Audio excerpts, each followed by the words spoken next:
दर्शक बंधु न्यूज लक्ष्मी 7 को आपण मानक स्वागत करुछि मुलावली आसंत जणिबा आज रिपोर्ट।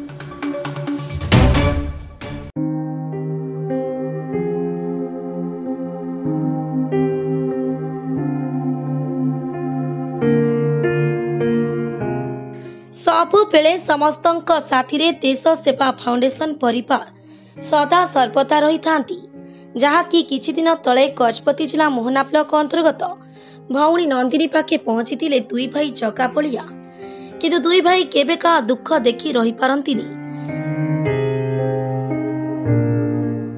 आज्ञा जहा आज प्रमाण करतेला एबे कटक जिलार निश्चिंत कोइली ब्लॉक अंतर्गत असुरेश्वर अणेश्वर गाँव रे बास करती केशव मल्लिक बयस 60 पाखापाखि स्त्री रोगाग्रस्त एवं केशव मौसा किछि दिन तले गोड़ भांगी जाइथिबारु किछि कामधंदा करि पारु नाहंती। चाल छपर घरटी रे तीनी झियकु नै दुख कष्ट रे बंची थांती एवं बड़ झियटी को मागी जाची विवाह घर करि देइथिले, हेले आज तृतीय नंबर झियटी को विवाह घर करिबा पई दुख रे हे बाबू मते टिके सहाय्य करंतु हे माँ मो छुआटी को हाथ को दुई हाथ करि देबा पई टिके मते दया करंतु। आ दुआर ता दुआर होई हाथ जोड़ी गुहारी करिबारे देखिबाकु मिलथिला, जाकि एभली दुख कथा मौसा माउसींक विषय रे सोशल मीडिया रे देखिबा परे यथा शीघ्र दुई भाई धाई जाइथिले भौणी सविता घर को। आउ परिवार रो दुख कष्ट देखि सही पारिलेनी दुई भाई। भौणी सवितांक विवाह घर रे साहाय्यर हाथ बढ़ाइबा पई प्रतिश्रुति देले दुई भाई। आउ केतेक केईटा दिन रे भौणीर होइब विवाह घर एथि निमंते समस्त देश सेवा फाउंडेशन परिवार रो युवकर्मी मानंकु बसाई करिले प्रस्तुति बैठक होइब भौणीर शुभ विवाह घर।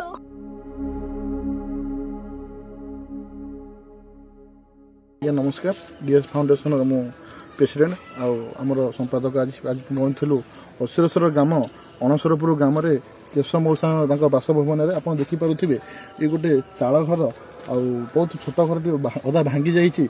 मौसा मौसी रोचे तीन झील गोटे झील बहार कर मझिया झील बहार करने निष्पत्ति नहीं सोमवार दिन बहार हम आम देखी गोटे छोट पोस्ट गोटे देखी जे बहार झीर किसी किसी दरकार मंदिर में बाहर करने आम डीएस फाउंडेशन कर्मी मैंने देखी निष्पत्ति नहीं पाखे पहुँचा किसी सहयोग हाथ बढ़ाइबा आम एमती अनुरोध करुचु कि ओडिशावासी मानू ये जगार आसी पहुँचु छोट छोट साहाय्य द्वारा मौसांकर झीटी बहार हो पार एमती सारा ओडिशा लोक मैंने जो छोट छोट साहाय्य करेंगे ये जगार आसी पहुँची पारे झील बहार हो पार।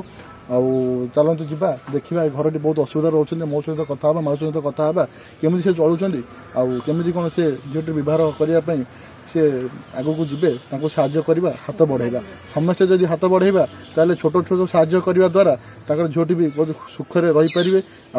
आपण मैंने छोट छोट साहाय्य करूँ हाथ बढ़ातु साहाय्य हाथ बढ़ातु सब ओडिशावासी मानक स्वच्छासेवी संगठन मानक अनुरोध करुच्ची आपण मैंने छोट छोट साहाय्य करी ए मौसांकर झील आमर भौणी बहाटा केमती हो पार आगू को से हाथ दिहात हो पारे से व्यवस्था आम आसी पहुँचलु। आपण मैंने आसतु साहाय्य हाथ बढ़ातु आम ये कहूँ अनुरोध करुँ समस्ते सहयोग करूँ एमती जो असुविधा लोक अच्छा आम से जगह पहुँचू आपण मैंने पहुँचु।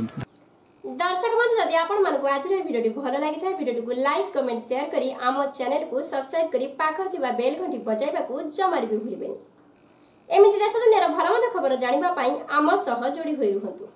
आपण माने देखुछंती न्यूज लक्ष्मी 7 रहुची नमस्कार।